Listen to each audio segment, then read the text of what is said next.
마이세 그리스도의 좌담 기록.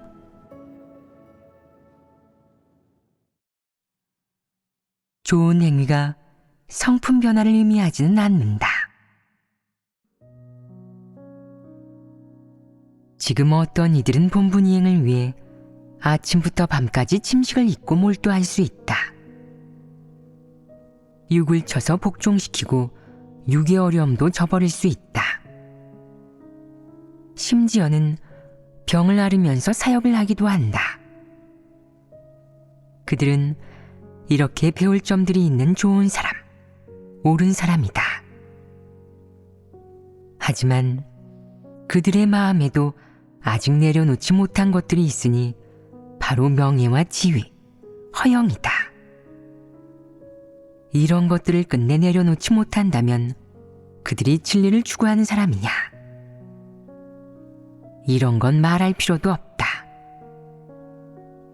하나님을 믿으면서 가장 힘든 일은 성품 변화에 이르는 것이다.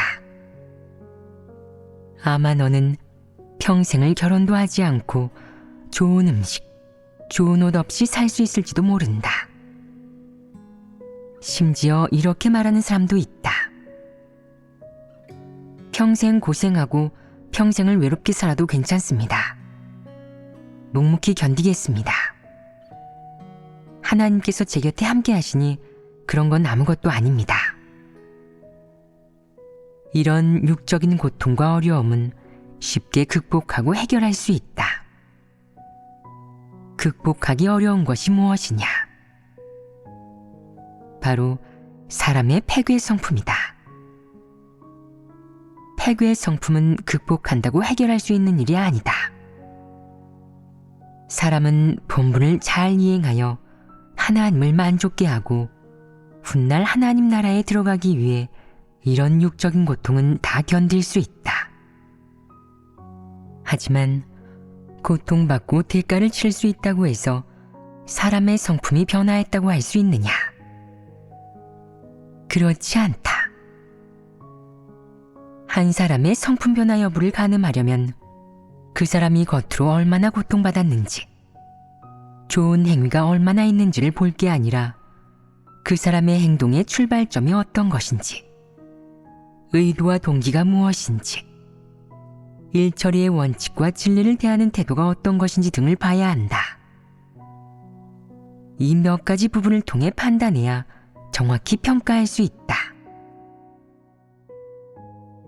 어떤 사람은 하나님을 믿은 뒤로는 세상 풍조도 좋지 않고 더 이상 외모 가꾸기에도 관심을 두지 않게 되었다.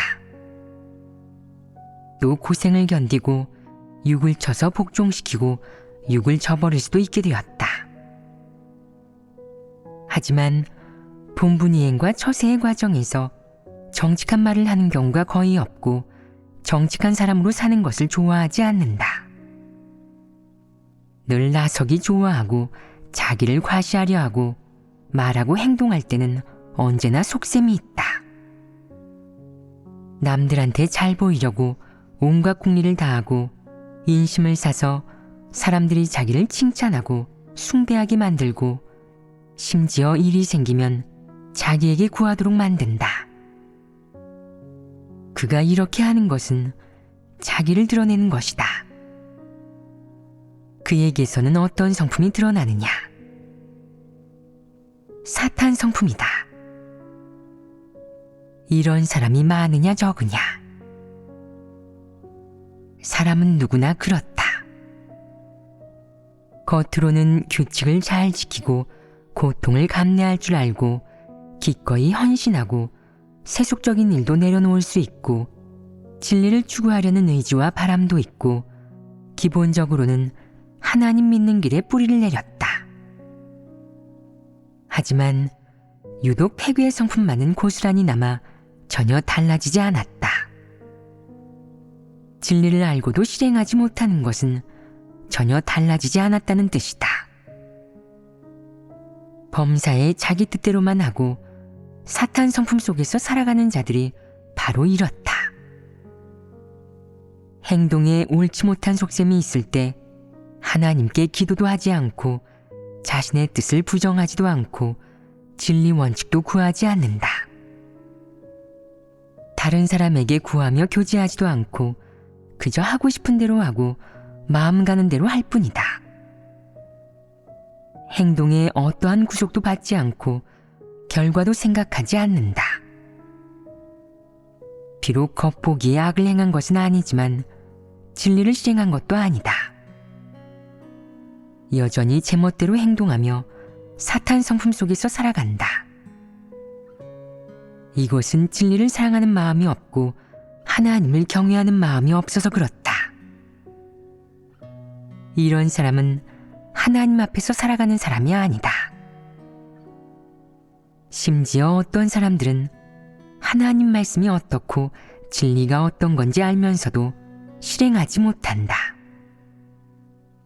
자기 내면의 욕망과 야심을 이기지 못하기 때문에 그런 행동은 잘못된 행동, 방해하고 교란하는 행동, 하나님이 혐오하는 행동임을 잘 알면서도 자꾸만 그렇게 행동한다. 그러면서 생각한다.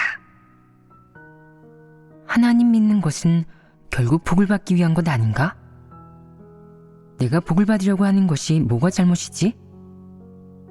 내가 그동안 하나님을 믿으면서 고생도 많이 하고 직업도 내려놓고 세상에서의 미래도 버린 건 하나님께 칭찬받고 축복받기 위해서야. 내가 그렇게 고생했으니 복을 받을 수 있게 하나님이 당연히 나를 기념하고 축복해야 해. 들어보면 이런 말은 사람에게 구미가 당기는 말이다. 하나님 믿는 사람들은 누구나 속으로 이렇게 생각한다. 복을 받으려는 속셈이 약간 섞여 있는 것은 별로 큰 문제가 아니라는 것이다. 하지만 어떤 말이 진리에 부합하고 진리 실제에 해당하는지 진지하게 묵상해 본다면 그렇게 버리고 고생한 것은 모두 사람이 생각하는 좋은 행위에 해당한다는 것을 알 수 있다.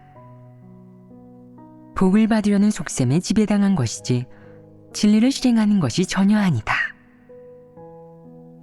사람의 도덕 기준으로 한 사람의 행위를 판단했을 경우 이 사람은 근검절약하고 고생을 견딜 줄 알고 때로는 일에 매진할 줄 아는 사람이다. 또 어떤 사람은 돈을 주어도 갖지 않고 기꺼이 남을 돕고 선행을 즐기고 베풀 줄 아는 사람이다.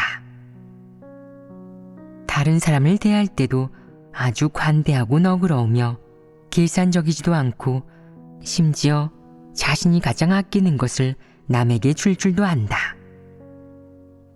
이런 모습은 하나같이 사람들에게 칭찬을 받고 이런 사람은 공인된 좋은 사람이다. 겉보기에는 너무나 아름답고 칭찬이 절로 나온다.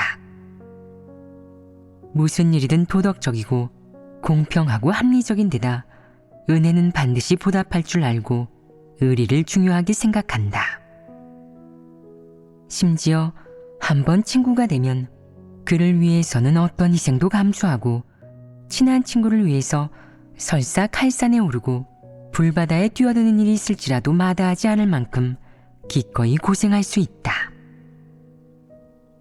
많은 이들이 이런 좋은 사람을 칭찬하겠지만 그렇다고 이런 사람이 정말로 진리를 받아들이고 실행할 수 있는 사람이냐? 정말로 목숨 걸고 하나님을 높이고 하나님을 증거할 수 있느냐? 꼭 그런 것은 아니다. 그렇다면 이런 사람을 좋은 사람이라고 부를 수 있느냐? 한 사람이 하나님을 경외하며 악에서 떠나는 사람인지 진리 실제가 있는 사람인지를 판단할 때 사람의 관념과 상상, 사람의 도덕관과 윤리관으로 판단한다면 그것이 정확하겠느냐? 진리에 부합하겠느냐? 만약 사람의 관념 상상, 도덕관, 윤리관이 진리라면 하나님은 진리를 선포할 필요도 심판형벌 사역을 할 필요도 없다. 너는 이 세계와 이 인류가 어둡고 사악하며 눈꽃만큼의 진리도 없다는 사실을 간파해야 한다. 폐괴 인류에게는 하나님의 구원이 필요하다. 하나님만이 진리요 하나님 말씀만이 사람을 정결케 할 수 있고 하나님만이 사람을 구원할 수 있다.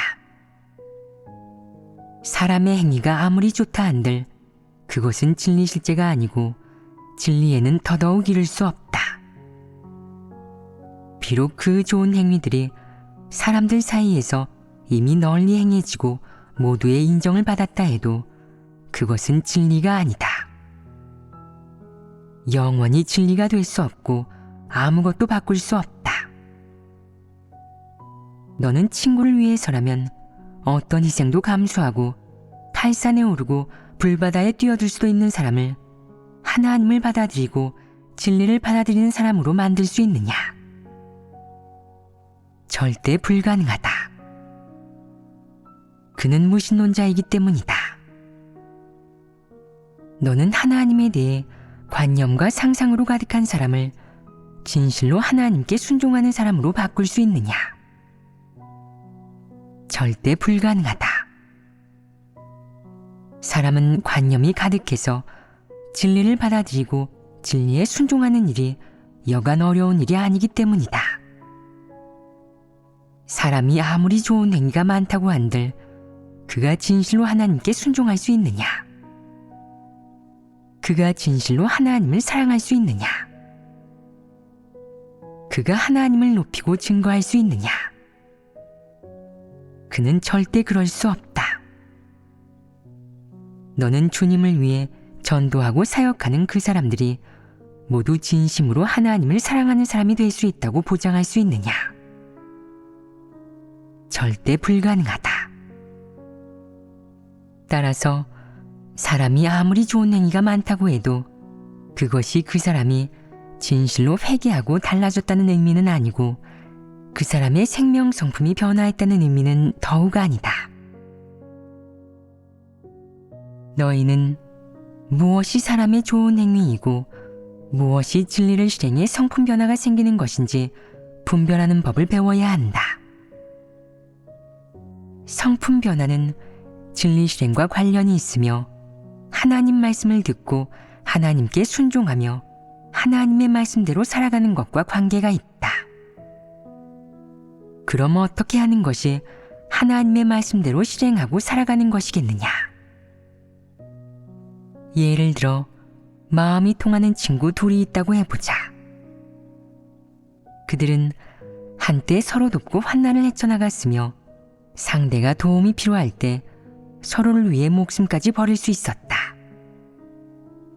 그렇게 하는 것이 진리 실행이겠느냐? 이는 의리를 지키는 것이고 남을 위해 자신의 이익을 버리는 것으로 사람의 좋은 행위이지 절대 진리 실행이 아니다. 진리 실행은 하나님의 말씀과 요구대로 실행하는 것이며 하나님께 순종하고 하나님을 만족케 하기 위한 것이다. 사람의 행위는 전부 육적인 관계를 만족케 하고 감정적인 관계를 지키기 위한 것이다. 그러므로 의리를 지키고 관계를 유지하며 서로 돕고 관용을 베풀고 상대를 만족시켜주는 것은 개인적이고 사사로운 일에 속한 것으로 진리 실행과는 아무 관계가 없다. 그럼 하나님은 다른 사람을 어떻게 대하라고 요구하겠느냐? 하나님은 원칙을 갖고 다른 사람을 대하라고 요구하십니다. 만약 상대가 옳지 않은 일, 진리 원칙에 부합하지 않는 일을 하면 설령 그 사람이 친부모라고 해도 들어선 안 됩니다. 반드시 진리 원칙을 견지하고 하나님 지배의 이익을 지켜야 합니다. 하나님은 형제자매들 간에 서로 도와주되 상대의 문제점을 발견하면 지적하고 교제해서 함께 진리 원칙을 구해 해결하라고 요구하십니다. 이것이 바로 진정으로 돕는 것입니다. 두 사람이 지난날 어떤 관계였든 상대를 대하는 방식이 반드시 진리 원칙 위에 세워져야 한다. 만약 이 원칙을 벗어난다면 그것은 진리 실행이 아니다.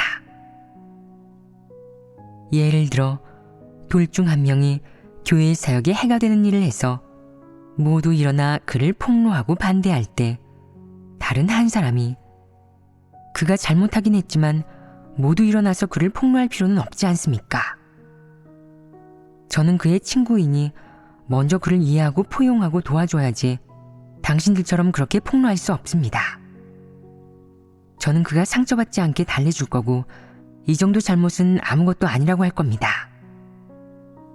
당신들 중 누구라도 다시 그를 폭로해서 고통스럽게 한다면 제가 가만히 있지 않겠습니다. 우리들은 누구보다 가깝고 친한 친구이니 저는 무슨 상황에서도 그를 지켜줄 겁니다. 나하고 말한다면 이것이 진리를 실행하는 것이겠느냐? 아닙니다. 그것은 처세 철학을 따르는 것입니다. 그의 마음 속에는 이론적 기초가 있다.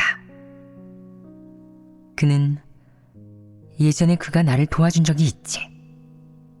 내가 가장 어렵고 힘들 때, 모두가 나를 버릴 때 오직 그만 나를 챙겨주고 도와줬어.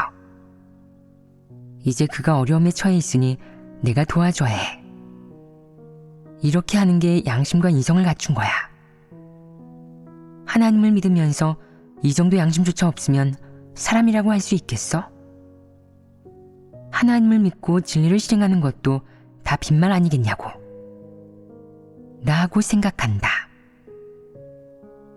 듣기에는 맞는 말 같아서 평범한 사람은 물론이고 심지어는 그 자신조차 분별하지 못한다. 그는 이런 행동의 출발점이 진리에 부합한다고 생각한다. 그런데 이렇게 하는 것이 과연 올바르겠느냐? 사실 그렇지 않다. 자세히 분별해보면 그의 말 한마디 한마디는 전부 인륜과 도덕, 양심에서 나왔다. 윤리나 삼강오륜으로 판단했을 때 그는 양심과 정의감이 있는 사람이다. 친구를 그렇게까지 지켜주는 사람은 좋은 사람이다. 하지만 이 좋은 사람의 뒤에 숨어있는 성품이 무엇인지, 그 본질은 무엇인지 어찌하여 모른단 말이냐. 그는 진심으로 하나님을 믿는 사람이 아니다. 먼저 일이 임했을 때 그는 하나님의 말씀대로 이를 바라보거나 하나님의 말씀 가운데서 진리를 구하지 않고 이방인의 윤리와 도덕, 인생 격언으로 이를 바라보았다.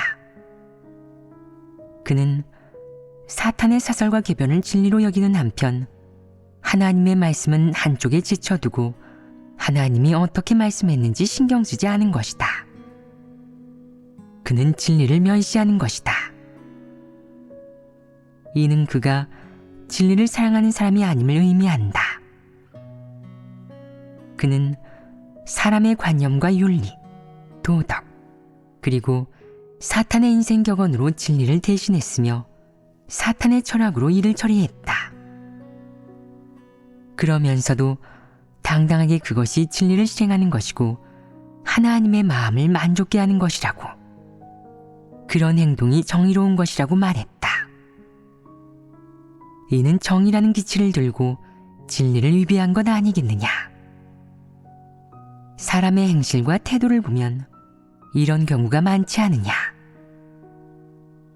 글귀와 도리에만 매달릴 때 너도 속으로는 자신에게 진리가 부족하다는 사실과 역시 진리를 교제하는 것이 가치 있다는 사실을 인식할 것이다. 이 어둡고 사악한 세상에서 진리를 얻은 사람만이 삶에 희망이 있고 가치가 있다는 사실을 너도 속으로 잘 알 것이다. 하지만 막상 큰일이 생겨서 그것들을 직면하고 선택해야 할 때는 아무래도 사탄 철학과 윤리와 도덕이 진리 같고 쓸모있는 것처럼 느껴진다. 마음속으로 추구하고자 하는 하나님 말씀에 담긴 진리가 그때만큼은 소용이 없다. 이것은 무엇이 문제이냐? 하나님 말씀이 진리임을 인정하면서 어째서 적용하고 실행할 수 없느냐? 너는 왜 진리를 실행하기를 주저하느냐? 도대체 무엇이 두려운 것이냐? 너는 남들의 비방과 판단을 겁내고 세속적인 앞날을 잃을까봐 두렵고 자신의 이익이 훼손될까봐 두려운 것이다.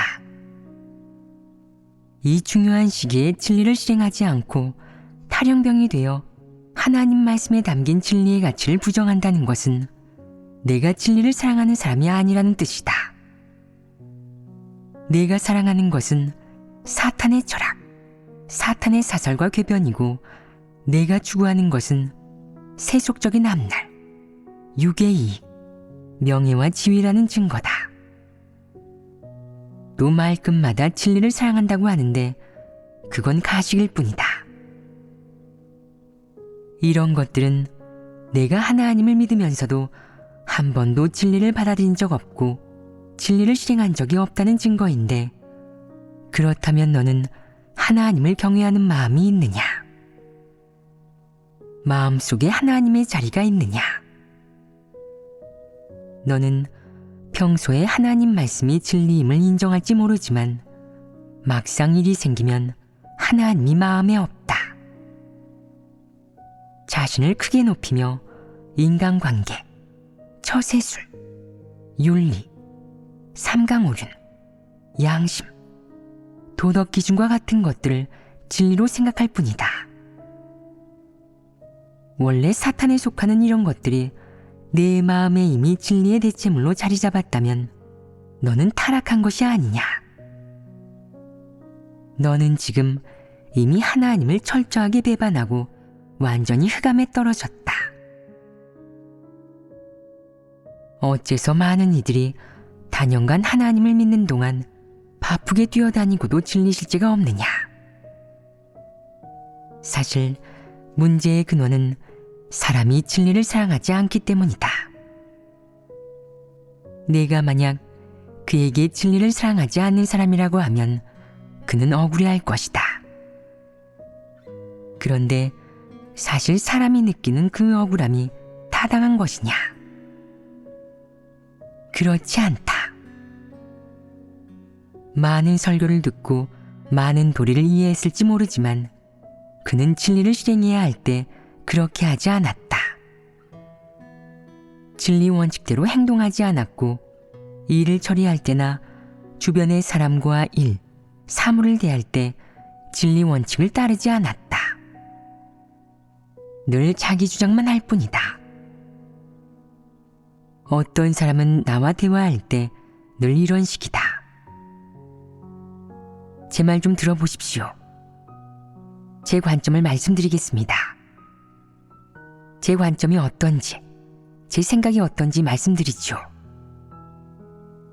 저는 이렇게 하고 싶은데 당신은 제 얘기를 들어줄 수 있습니까? 내 뜻은 말하지 않아도 알고 있으니 굳이 얘기하지 않아도 된다.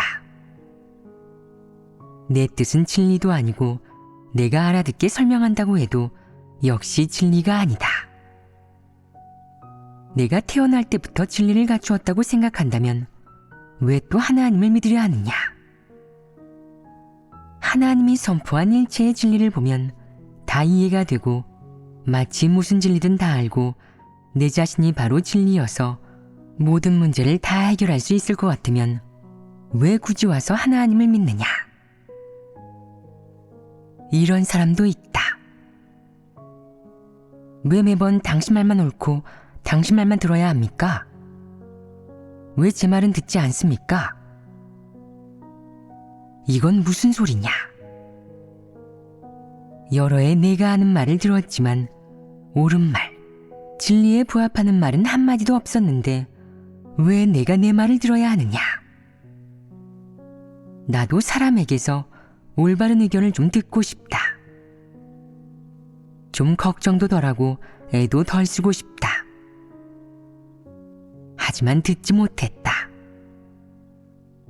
내가 들은 것은 죄다 궤변에다 폐역의 말이었고 원망의 말, 부정적인 말이었다. 하나같이 진리에 위배되는 말이었다. 그런데 내가 왜 들어야 하느냐?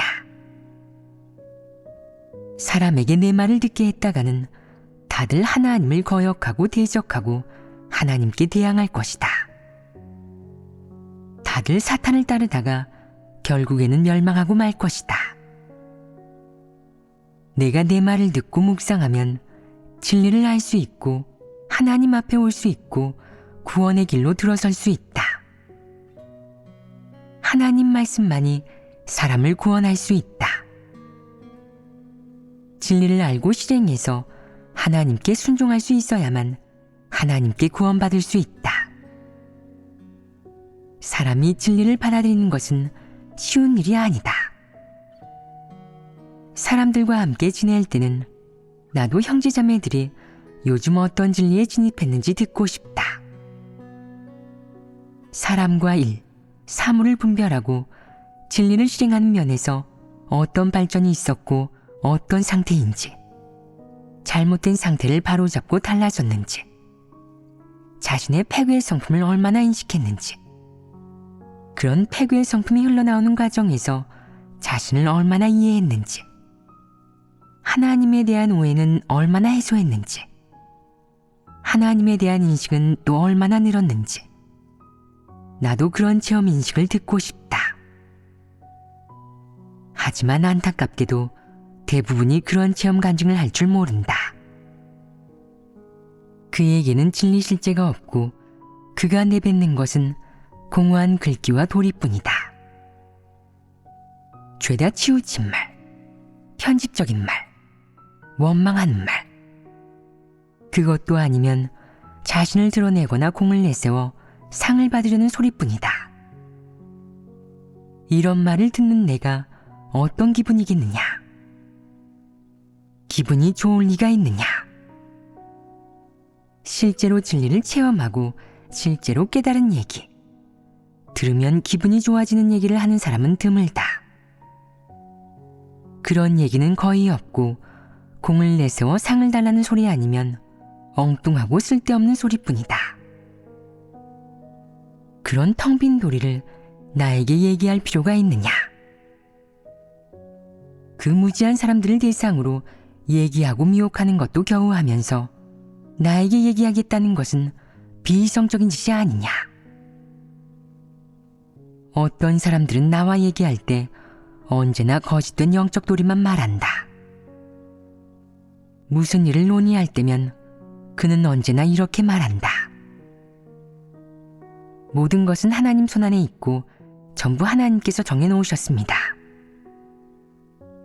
그는 외적인 일을 말하는 것은 영적이지 않고 영적인 도리를 얘기해야만 영적인 줄 안다. 내가 그에게 실제적인 얘기를 하고 생활에 관한 세부적인 일을 얘기해도 귀담아 듣지 않고 그저 고고한 얘기, 거창한 영적 도리만 들으려 하는데 이런 사람은 실제가 있는 사람이냐?